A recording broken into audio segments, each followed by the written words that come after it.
तो आज के क्लास में हम लोग बात करने वाले हैं आइसोटॉप्स के बारे में। तो हम लोग का टॉपिक क्या है? आइसोटॉप्स। चलिए इसको ध्यान से देखेंगे।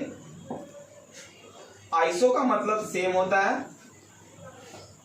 और टॉप्स का मतलब atomic number,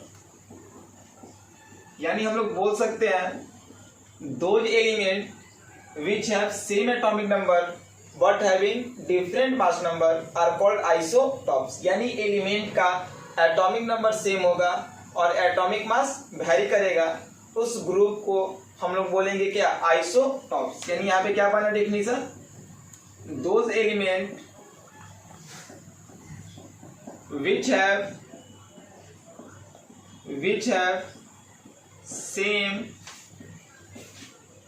which have same atomic number but having different mass number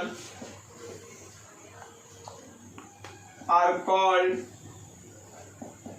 isotopes. Definition क्या बना? जब एलिमेंट का एटॉमिक नंबर सेम होगा लेकिन एटॉमिक मास क्या होगा? डिफरेंट, उसको क्या बोलेंगे? आइसोटॉप्स। एग्जांपल के तौर पे लेते हैं पहला एग्जांपल, कार्बन C612 के फॉर्म में, कार्बन C613 के फॉर्म में, कार्बन C614 के फॉर्म में पाया जाता है। ठीक है, एक रूल आप लोग यहाँ पे जानते होंगे, Z = P = E। ये रूल क्या बताता है? The atomic number of an element is equal to total number of proton is equal to total number of electron। यानी जिस एलिमेंट का जितना एटॉमिक नंबर होता है उतना ही प्रोटॉन का वैल्यू और सेम एज वेल एज उतना ही इलेक्ट्रॉन का वैल्यू होता है। तो यहाँ पर हम लोग देख रहे हैं जेड का वैल्यू 6 है तो इलेक्ट्रॉन का वैल्यू भी 6 होगा, प्रोटॉन का वैल्यू भी 6 होगा और न्यूट्रॉन निकालने के लिए atomic mass minus atomic number, यानी न्यूट्रॉन कब निकलेगा? 12 में से 6 घटेगा तो 6 हो जाएगा। इस कंडीशन में देखते हैं जेड का वैल्यू 6 है, इलेक्ट्रॉन का वैल्यू भी 6 है, प्रोटॉन का वैल्यू भी 6 है, न्यूट्रॉन कितना हो जाएगा? 13 - 6 7 होगा। इस केस में देखते हैं जेड का वैल्यू 6 है, इलेक्ट्रॉन का वैल्यू 6 होगा, प्रोटॉन का वैल्यू 6 होगा और न्यूट्रॉन 14 - 6 कितना होगा? 8 होगा। ठीक है, तो इसमें हम लोग क्या देख रहे हैं? इलेक्ट्रॉन प्रोटॉन सेम हो रहा है लेकिन न्यूट्रॉन जो है वो क्या कर रहा है? वैरी कर रहा है। इसमें हम लोग यही देख रहे हैं इलेक्ट्रॉन और प्रोटॉन सब में सेम है, न्यूट्रॉन क्या कर रहा है? वैरी कर रहा है। ठीक है, चलिए इसको हम लोग एक और एग्जांपल से इसको देखते हैं। ठीक है, आइसोटॉप्स का कॉन्सेप्ट, जैसे हाइड्रोजन H11, ठीक है, H12, ठीक है, H13। अब इसमें हम लोग देखते हैं जेड का वैल्यू कितना है? 1 है, तो इलेक्ट्रॉन का वैल्यू इसमें कितना होगा? 1, प्रोटॉन का वैल्यू कितना होगा? 1 होगा। ठीक है, अगर न्यूट्रॉन निकालेंगे तो 1 में से 1 घटेगा 0। हाइड्रोजन ही वो एलिमेंट है जिसके पास न्यूट्रॉन नहीं होता। इस केस का देखिए, जेड का वैल्यू 1, इलेक्ट्रॉन का वैल्यू 1, प्रोटॉन का वैल्यू 1, न्यूट्रॉन 2 - 1 होगा। ठीक है, इस केस में देखिए जेड का वैल्यू आपका कितना हो गया? 1 हो गया।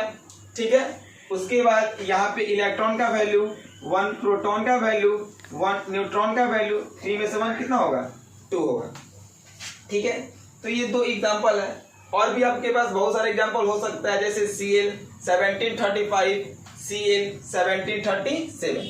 तो आप इसमें देख क्या रहे हैं बाबू कि आइसोटॉप्स में इलेक्ट्रॉन और प्रोटॉन सेम होगा लेकिन न्यूट्रॉन वैरी करेगा। इलेक्ट्रॉन प्रोटॉन सेम होगा लेकिन न्यूट्रॉन क्या करेगा? वैरी। First point. ठीक है, यानी हम लोग इसको बोल सकते हैं कि इन isotopes same number of electron and proton but different number of neutron. Second important बात हम बता रहे हैं आपको, सेकेंड इंपॉर्टेंट बात यही है कि आइसोटॉप्स का physical and chemical property same होता है। तो कंडीशन कोई पूछेगा क्यों सेम होता है तो आप लोग बोलोगे कि उसका वैलेंस इलेक्ट्रॉन जो है वो सेम है। अगर इसका हम लोग बात करते हैं तो ये कार्बन है, इसका एटॉमिक नंबर 6, कॉन्फ़िगरेशन करेंगे 2 4, तो इसका वैलेंस इलेक्ट्रॉन या वैलेंसी 4 होगा। तो जब वैलेंसी सेम है तो इसका फिजिकल और केमिकल प्रॉपर्टी भी सिमिलर होगा। यानी हाइड्रोजन का ये 3 आइसोटॉप्स है तो इसका फिजिकल और केमिकल प्रॉपर्टी सेम होगा। क्यों सेम होगा? क्योंकि हाइड्रोजन की वैलेंस इलेक्ट्रॉन में 1 ही है, तो जब 1 है तो इसका वैलेंसी कितना होगा? 1। तो 2 पॉइंट था, ठीक है। तो फिर हम लोग करते हैं नेक्स्ट वीडियो में। ओके भाई।